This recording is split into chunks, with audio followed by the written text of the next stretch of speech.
Բարի օր, հանրային ռադիոյի եթերում առանց տողատակի հաղորդաշարի հերթական թողարկումն է, ես Լևոն Սարդարյանն եմ, խոսել եւ խոսելու ենք խնդիրների մասին, որոնք ուզում են կամ պետք է ուզեն հասարակությանն։ Այսօր իմ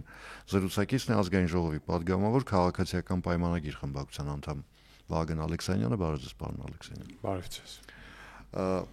Պարոն Ալեքսանյան, տեսեք, վերջին օրերին շատ են պնդումները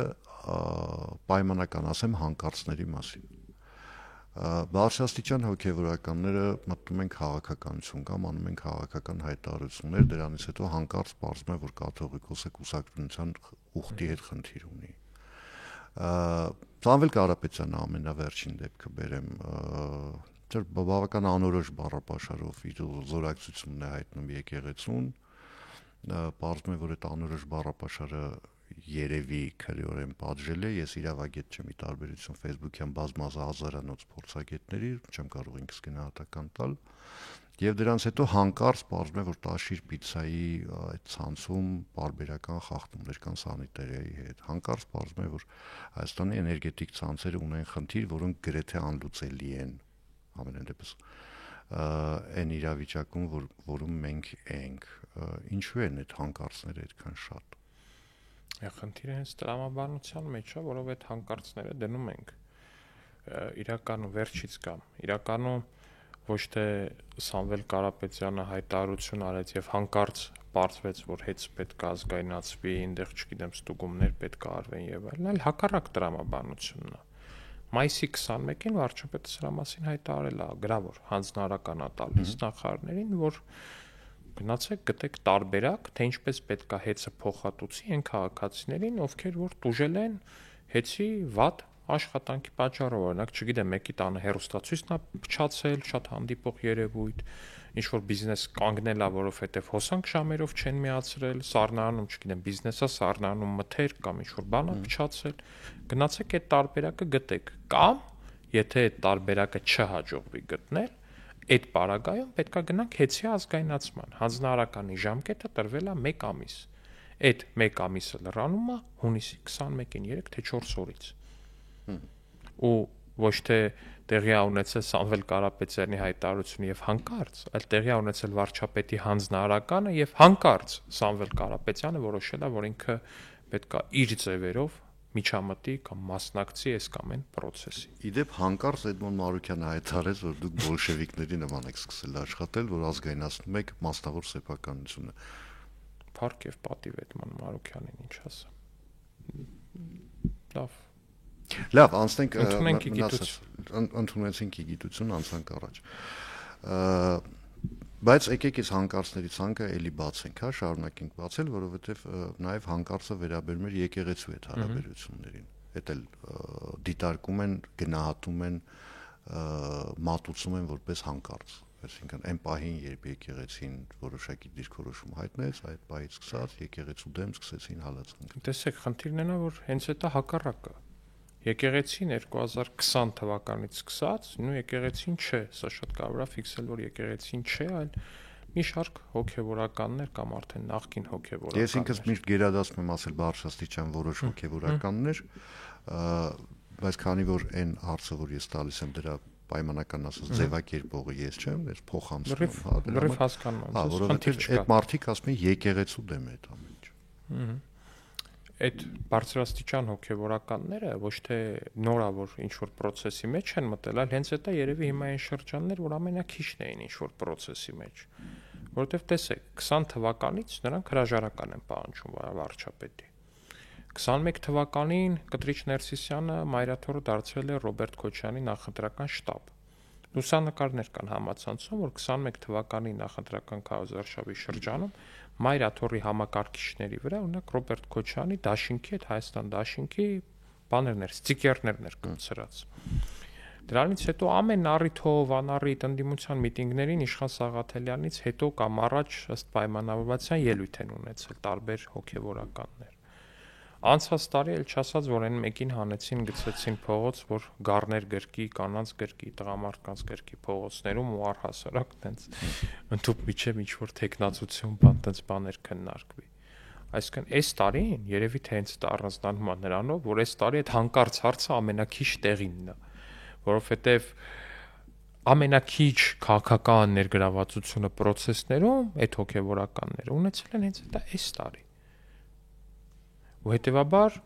այդ հարցը ինչ որ մի պահի պիտի տրվեր, բայց այստեղ կարևոր դեր է ունեցել նաև այն փաստը, թե երբ է վարչապետը հստակ համոզվել, որ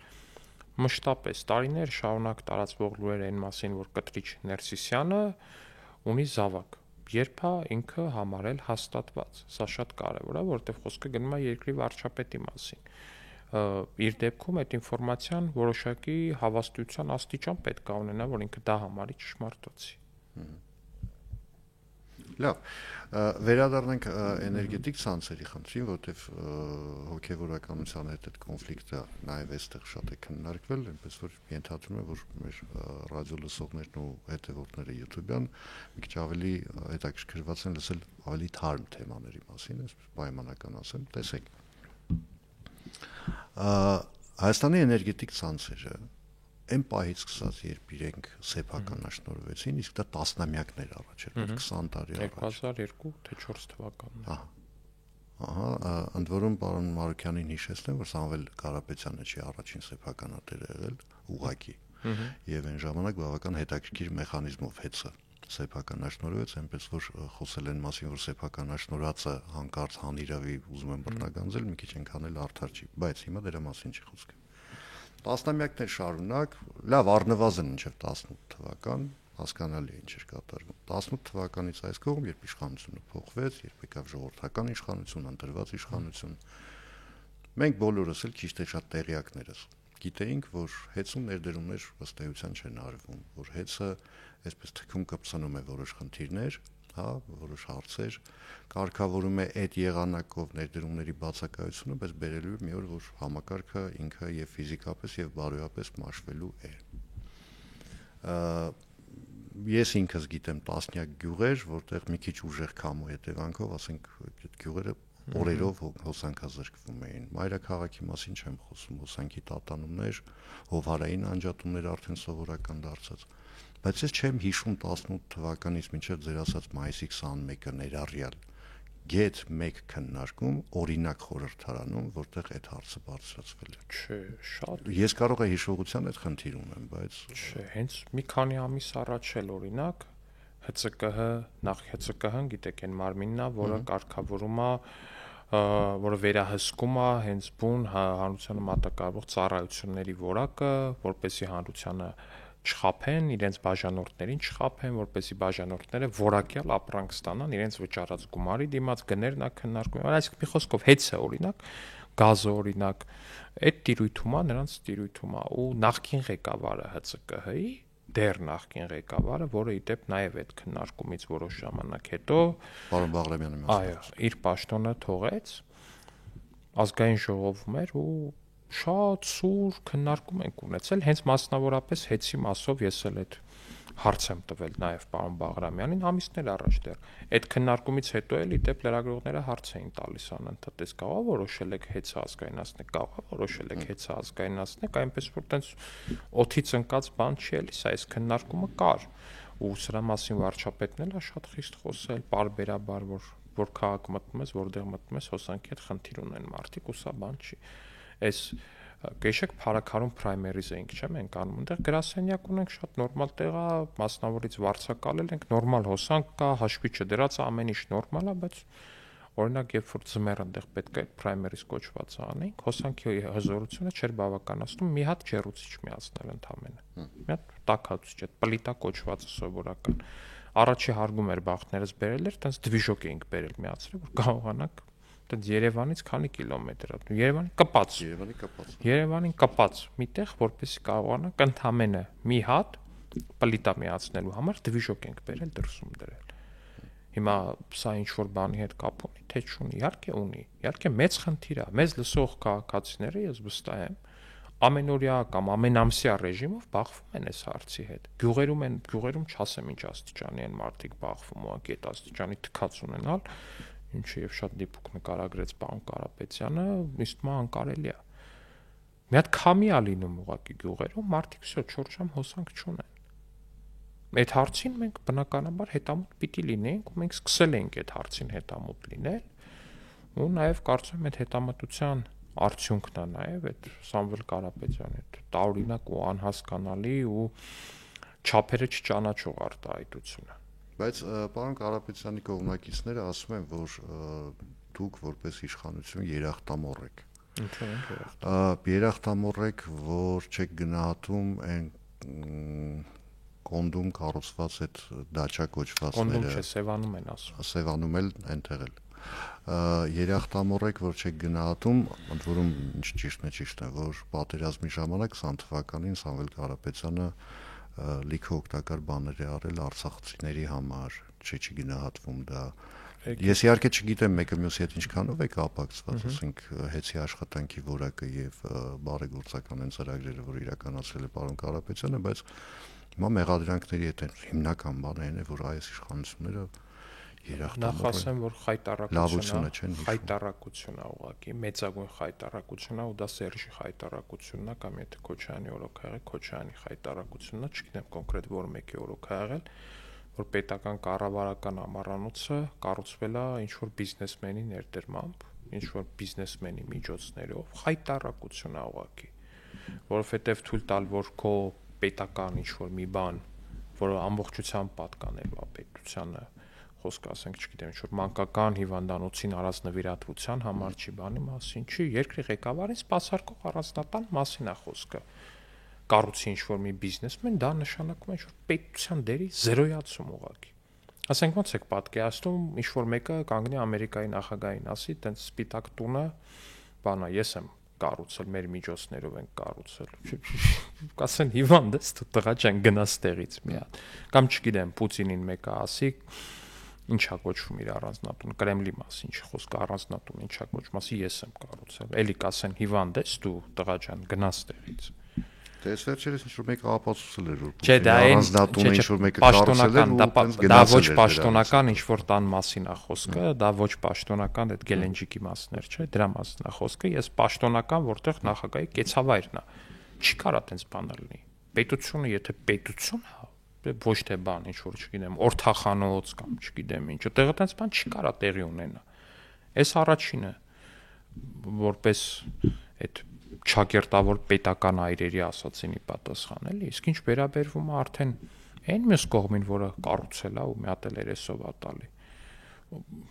Եկեք գրազգանք, որ հենց այնպես չի կառուցել, էլի, չգիտես ինչի տենց վստահություն ունեմ, որ հենց այնպես չի կառուցել։ Այնենց մի վստահություն ունեմ, որ այդ կառուցելու դիմաց ինչ որ բաներ է ստացել։ Այնենց մի վստահություն ունեմ։ Այստեղ իմջալից քանի որ ես վերջերս բավական ընդունված է դարել կտակարանից մեջբերումներ անել, ուղղակի հիշեցնեմ, որ աջ ձեռքը պիտի չիմանա ինչ է անում ծախ արտահայտությունը, վերաբերում է հենց բարեգործությանը։ Այսինքն բացի քեզնից ուրիշ որևէ մեկ այդ մասին պիտի չիմանա։ Դե բայց այդ բարեգործության շատ ֆանտաստիկ ժանրել է, էլի, Սերժի համար առանձնատուն կառուցելը մի հատ էլ տենց երեսով տա որտեղ։ Ես մի քիչ ավելի շատ ուրիշ բանի մասին եք ասում։ հիվանդանոց։ Էդ էլ է հարց, էլի, դե էդ էլ է հարց, իսկ այդ որ տարիներ շարունակ հետ ունեցել է պարտավորություն ենթակառուցվածքների մասով ներդրումներ անելու։ Գյուղերում ստոլ բաները այդ լույսի էլեկտրասյուները տեսնողի մենակ գյուղերում Երևանի տարբեր վարչական շրջաններում է տեսլեք որ միջև այն փայտից այն սարսափելի վախենալու ուղակի բաներն է փայտից սյուներն է էլեկտրասյուներն է մնացած իսկ կարող է այդ էլեկտրասյուները որ փոխվեր գործը ամեն ինչ արվեր մալուխները ժամանակին փոխվեր հոսանքը այդքան շուտ չէր անջատվի դրա հետ մեկտեղ էլ ինչ որ մի երկու բարեգործական ծրագիր քիչ տեղի կունենար ասենք թե ու բայց ոչ մեկ բան չեր անի հեծի որակից օրինակ գյուղերը օրերով ու ժամերով չէին հոսանքազրկվի բայց մի երկու լրատվական քիչ կգրեր վայ կեցե բարեգործը միգուցե չեմ վիճի հիմա տեսեք մի քիչ տեխնիկական հարց եմ տալու բայց երբ մենք խոսում ենք Հայաստանի էներգետիկ ցանցերի ազգայնացման մասին երբ խոսակցություններ կան նորատոմական ունենալու մասին անհրաժեշտության մասին կենսական անհրաժեշտության մասին այս դեպքում հաշվի առնելով որ մեծամորյա ատոմականի կյանքի ժամկետը այսպես երկարաձգվեց վերջին անգամ մինչև 2036 թվական եւ հաշվի առնելով այդ թվում նաեւ այս ներդրումային ծրագիրը որ լինելու է 500 միլիոն դոլարի մեզ պետք են էներգետիկ մեծ հզորություններ բայց որովհետեւ այդ ամեն ինչը կառավարվի բնականաբար էլի քաղաքական որոշման մասին է խոսքը գնում պետք է վերականգնվի էներգետիկայի նախարարությունը Դա ես չեմ պնդում, դա պնդում են ոլորտի մասնագետները, բավական լուրջ մասնագետներ են, բայց այստեղ էլի խնդիր կա, որովհետև եթե նույնիսկ անգամ այդ որոշումը կայացվի, մենք էներգետիկայի նախարարության շենք չունենք, որովհետև այդ շենքն էլ է սեփականաշնորհվել ու հիմա չի շահագործվում։ Մենք դից այնքան խնդրեմ ունենք, բայց այդ տարատեսակ սեփականաշնորհված շենքերը իդեպ շատ տեսանելի ժամկետներում արդեն իսկ դրանց մի մասը, օրինակ AOX-ի շենքը արդեն վերադարձվել է պետությանը, մի շարք շենքեր իրանց հերթի մեջ են, այդ բոլոր շենքերի հարցը կլուծվի միանշանակ, իսկ շուտով էներգետիկայի նախարարությանը ու այս տրամաբանության մեջ այս քննարկումը պետք է ծավալվի, առնվազն լեգիտիմ քննարկում է, այս քննարկումը ու կհասկանանք, բայց նախ եւ առաջ պետք է նախագիծը մուտք անենք ազգային ժողով, հետո արդեն քվեարկենք ու ընդունենք այդ նախագիծը հեծի ազգայնացման ու հետո նոր արդեն մնացած հարցերը քննարկենք։ Ձեր խոսքի մեջ դուք հիշատակեցիք թե Սերժ Սարգսյանին, թե Ռոբերտ Քոչարյանին, տեսեք, իմպիչմենտի գործընթացում, ընդ որում հիմա ինչի եմ ասում իմպիչմենտի գործընթացի մասին խոսենք, որովհետև դուք մի քանի օր առաջ պնդում էիք արել, թե Սերժ Սարգսյան, Ռոբերտ Քոչարյան այս տանդեմի մեջ պայմանական ասած խոսակցությունները այն մասին, որ իրենք իրար մեջ հակասություններ ունեն, դրանք մտածածին խոսակցություններ են, որովհետև Ռոբերտ Քոչարյանն ու Սերժ Սարգսյանն իրականում սիամական երկվորյակներ են եւ հետեւաբար նրանց մեջ հակասություններ լինել ուղղակի չեն կարող, բայց իմպիչմենտի գործընթացում մենք տեսնում ենք մի իրավիճակ, երբ պատիվ ունեմ դաշինքը 6 ստորագրություն դրել է, սպասում է թե երբ է Հայաստան խմբակցությունը միանալու այդ ստորագրահավաքին, Հայաստան խմբակցությունը հայտարարում է, որ իրենք ստորագրել են, հետո պարզվում է, չգիտեմ ինչի տակ են ստորագրել, իրենք էլ չեն կարողանում հասկանալ, պատիվ ունեմ խմբակցությունն էլ չի կարողանում հասկանալ, այստեղ ծայր է գալիս էլի սկսվում է այդ փոխադրս մեղադրանքների շղթան, սիամական երկվորյակների մեջ այս կարգի թյուրըմբռնումներ լինում են։ Իհարկե։ Այն որ թյուրըմբռնում կա, այն որ որոշակի հակասություն կա, իդեպ դա իմպիչմենտով չի պայմանավորված այդ հակասությունը պայմանավորված է, սա էլ ասեմ, մեր ռադիո լսողները թող իմանան, պայմանավորված է Եռաբլուրի հողերով։ Ինչպես գիտեք, Եռաբլուրի հողերի ապօրինի տիրացման հետ կապված, ապօրինի գույքով անցնում են նաև Եռաբլուրի հողերը, ու Եռաբլուրում այդ մարդիկ Եռաբլուրը սեփականաշնորհել են, էլի շատ մեծ մի կտոր, այսպես յուղոտ կտոր, ու այդտեղ Քոչյանի մարդիկ Սերժենց վրա, Սերժի մարդիկ Քոչյանենց վրա, ասեն ցուցմունքներ կան մի քանի, հա։ Բայց այդտեղ մի հատ լուր օլիգարխ էլ կա այդ ցուցակում, լռում է շատ։ Խառը մարդիկ կան այդ ցուցակում, բայց իրանց այս արերևույթ բանը հակասությունը սկսել է Եռաբլուրի հողերից, այսինքն մեծ հաշվով բան չեն կիսում, էլ ինչ որ տենց գաղափարական, քաղաքական հայացքների հարց չի։ Եռաբլուրի հողերի թեման է իրանց մեջ մի թեթև, բայց այն որ իրանք սիամական երկվորյակներ են ու իդեպ այսօր էլ ասեցի, իրար կպած կենսական օրգաններով։ Եթե հանկարծ առանձնացնես, երկուսն է կմեռնեն ուղակի։ Դա փաստ է, ու այդ փաստը արձանագրված է Գյումրու թիմ ընտրություններով, որովհետև ավելի անտոգոնիստ սերժական ու ավելի անտոգոնիստ իրար նկատմամբ անտոգոնիստ քոչայանական մարդ դժվար է պատկերացնել, քան Մարտուն Գրիգորյանն ու Վարդան Ղուկասյանը։ Այդպիսի անտոգոնիզմ շատ քիչ կա Հայաստանի Հանրապետությունում, որի մեջտեղում էլ թափված արյուն, էլ հարազատի կյանք եւ այլն, բայց այդ մարդիկ ընտրություններից հետո իրար միանում են։ Այսինքն իրար ինչ ասես ասում են նախընտրական շրջանում, այս մեկին չենք միանալու, այն չենք միանալու, այս մեկին քաղաքը չտանք եւ այլն, բայց ընտրություններից հետո գնում ու միանում են։ Աուն ինչ ուզում են դնել։ Մենք այնտեղ ենք եղել, լսել ենք բոլորին, բացի պարոն Ղուկասյանից, որը հրաժարվեց հարցազրույցի։ Դե Աստված օրհնի։ Ինչպես ինքը կասեր։ Հա։ Հիմա այսինքն ըստ ձեզ այստեղ զուտ իրար մեջ չեն կիսել ինչ որ հողակտոր այդ հակասությունները կողմից են գալիս։ Չէ, ու սրա այդ մեկտեղ նաև փորձում են էլի նույն Գյումրու սցենարն աշխատացնել։ Որտեւ Գյումրիում էլ ոնց էր էլի ձևական ցույց տվեցին, որպեսի իրանց ընտրողներին չվանեն կամ պոտենցիալ էս մարդուն ավելի շատ չսիրողներին շատ չվանեն, ասացին մենք սրան միացողը չենք, էս մեկն է միանում եւ այլն, այն մեկն էլ նույնը փորձեցին այդպես ու ստացվեց իրանց մոտ խափել մարդկանց դրանով իսկ ու հիմա արդյունքում ունեն Գյումրիում իշխանություն մեծ հաշվով։ Հիմա փորձում են նույնը անել 26-ի հետ կապված, այն ձև տալով, թե Սերժը Քոչարյանին չի միանալու, Քոչարյանը Սերժին չի միանալու, այն էլ ոնց են միանալու։ Այսինքն այստեղ impeachment-ի մասին խոսք գնալ չի Ընդհանրապես, կարող, սա դե դա ընդհանրապես աբսուրդ է, նախապատրաստական աշխատանքներ են 26 Այո, թվականի։ միանշանակ դա աբսուրդ է, նաև պայմանավորված են տեխնացիով, որին փորձում են ասել, ախր անկեղծ։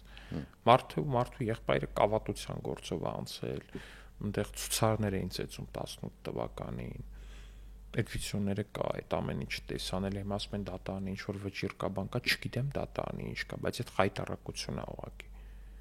Ու այդպես լուրջ դեմքով մտածել, որ այդ մարդը պետքա գա, չգիտեմ, ինչ որ ազգային ժողովի ամբիոնում կանգնի, եթե իրանք լուրջ հավակնություն ունենային impeachment-ի, կռիվ կանեին, թե Քոչյանի խմբակցությունը կռիվ կաներ Քոչյանին առաջադրելու համար, Սերժի խմբակցությունը կռիվ կաներ Սերժին առաջադրելու համար։ Բայց նախ երկուսն է սարսափած են ազգային ժողովից ու երկուսն էլ ի վիճակի չեն գան ազգային ժողով, օրինակ հարց ու պատասխան անցնեն, ելույթներ լսեն։ Ի վիճակի չեն, ֆիզիկապես ի վիճակի չեն, իրանք դա չեն կարա թույլ տան։ Ուղղակի այդքան տղամարդկություն չունեն, որ կան ազգային ժողով, որպես վարչապետի տեխնացու կանգնեն ազգային ժողովի առաջ ու խոսան, չունեն։ Դե Էդմոն Մարուքյանը ուներ, թող Էդմոն Մարուքյանին առաջարկեին, ինքը այդքան ասում էր։ Աստված օրհնի Էդմոն Մարուքյանին։ Աստված բոլորիս օրհնի։ Հիմա տեսեք, մենք խոսեցինք եկեղեցու հետ կապված խնդիրներից, մենք խոսեցինք հեծից, մենք խոսեցինք impeachment-ի գործընթացից։ Հասկանալի է, որ այս բոլոր գործընթացները իրար մեջ որոշակի թելով կապված են։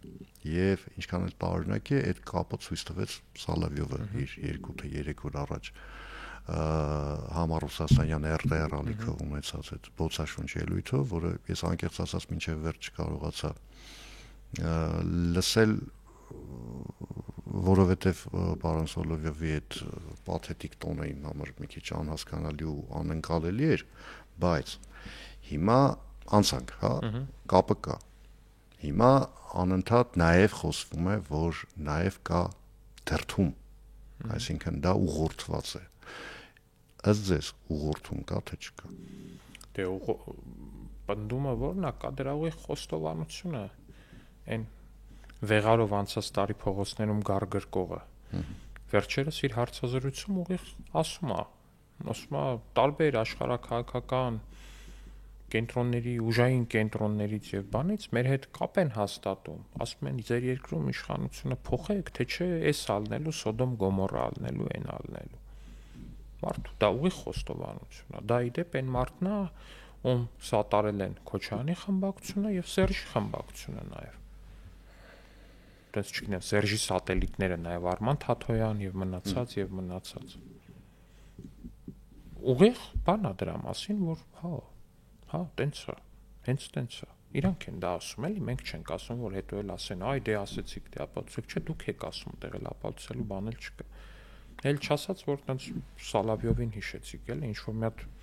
սոխակացու Ռուսաստանից, տենց ձեր վերադասն ակնհայտորեն էլի այդ մարդը։ Եղացել է, որ իր բաներին տենց։ Չէ, երբ խոսում են ուղղորդման մասին, այդ վերադասի մասին են խոսում։ Այսինքն այդ վերադասի վերևը դեռ կա Մարգարիտա Սիմոնյան, Մարգարիտա վերևը Սիմոնյանի վերևը կա Կիրիենկո եւ Կիրիենկոից վերևը։ Ես տաունները չտամ, բայց ինձ թվում է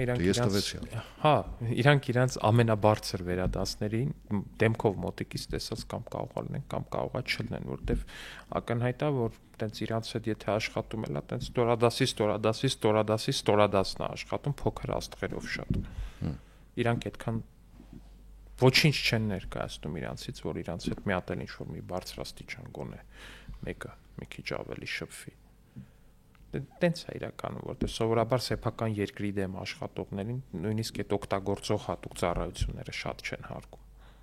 Երկրորդ հանգամանքն էլ կա, տեսեք, հայտնի դարձավ, որ վարչապետ Նիկոլ Փաշինյանը, եթե չեմ սխալվում, վաղը պիտի մեկնի Թուրքիա, Ստամբուլում հանդիպում պիտի լինի Էրդողանի հետ եւ այն պահին, երբ այս տեղեկատվությունը հայտնվեց դաշտում, դե ու մեղքով ավդաշոտ շուտ տեղի ունեցավ, այդ իմ քննարկելիքը չի, բայց այն պահից սկսած, երբ դրա մասին հայտնի դարձավ, չափազանց ակտիվացան խոսակցությունները, որ ընդ որում երբեմն աբսուրդի հասնող, որ հեսա հեծը տալու են թուրքերին, ազգայնացնեն տան թուրքերին, դա ինչ որ պահանջ է մեր դեմ դրվել եւ այլն եւ այլն։ Այդ չէ, անհեթեթությունների հասնող բաներ կան, բայց մի շատ էական հանգամանք կա, որ չնկատել հնարավոր չի։ Ռուսաստանը բնականաբար չի ցանկանում, որ Հայաստանը ինքնուրույն հարաբերություններ ունենա Թուրքիայի հետ, այդ թվում նաև Թուրքիայի հետ։ Եվ կան վերլուծաբաններ, կան փորձագետներ, որոնք այս վերջին մի քանի օրերի զարգացումները կապում են ոչ թե իշխանություն հայ առաքելական եկեղեցու վերնախավ հարաբերությունների հետ, ոչ թե հետի հետ կապված խնդիրների հետ, այլ առանցքում դնում են հենց այս իրադարձությունը, որ դեռ չի եղել։ Ոչ թե կապում են, այլ փորձում են կապել իրականում, որտեղ անհնար է կապել մի բան, որը չի ստացվի կապել ուղղակի, թելը չի հասնում այդքան, որ կապես, հասկանում ես։ Այստեղ բան են անում իրանք։ Այդ հիմար ապուշ, չգիտեմ ինչ ասեմ, տհասի տեղ են դնում այն մարդկանց, ովքեր իրանց լսում են, փորձելով ցանկացած իրանց դուր չեկած մի բան, ինչը իրանց սրտով չի ասել, այսա Թուրքիայի հետ կապ ունի, սա Թուրքիայի հետ կապ ունի, ոնց որ չգիտեմ, մագամ եմ, այս սեղանը դուրս չկա, ասում ես, ինչ Թուրքիայի հետ կապ ունի այս սեղանը հաստատ, ինչ որ մի առնչություն ունի, դու այդ մտածում որ նայում ես լուսնաձևա թե։ Հա, այդպես մտածում են, որ մարդիկ այնքան բթամիտ են, որ բանա կարելի է ցանկացած իրանց դուր չեկած բանի հետ կապել sense նույն նախադասության մեջ դնել Թուրքիա կամ Ադրբեջան բառերը ու հայերն էլ sense վայ Սոլովյովն ասեց Թուրքիան, Ադրբեջան։ Ժողովուրդ ջան, Ռուսաստանը ռուսերեն ասած շոկոլադնի հարաբերություններ ունի թե Թուրքիայի հետ, թե Ադրբեջանի հետ էլ առավել եւս վերջերս էլ կնքված բանից ռազմավարական համագործակցության մասին հուշագրի մեղադրում են նրա համար, որ մենք այդ շոկոլադից դուրս ենք մնացել։ Ո՞վ է մեղադրում։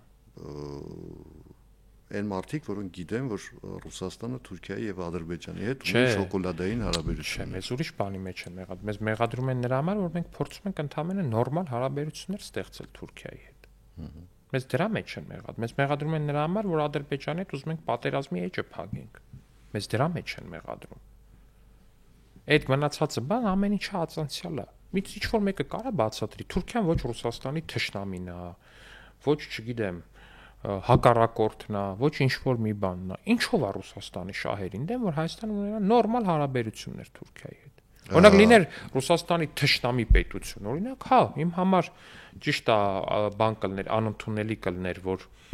Ռուսաստանը փորձում է միջամտել Հայաստանի սուվերեն գործողություններին, արտաքին հարաբերություններին, բայց այնուամենայնիվ կհասկանայի գոնե, որ այս երկիրը Լավրովը բերանացի ասեց, Ֆրանսիան մեր համար թշնամական երկիր է, բայց Ֆրանսիան, հա,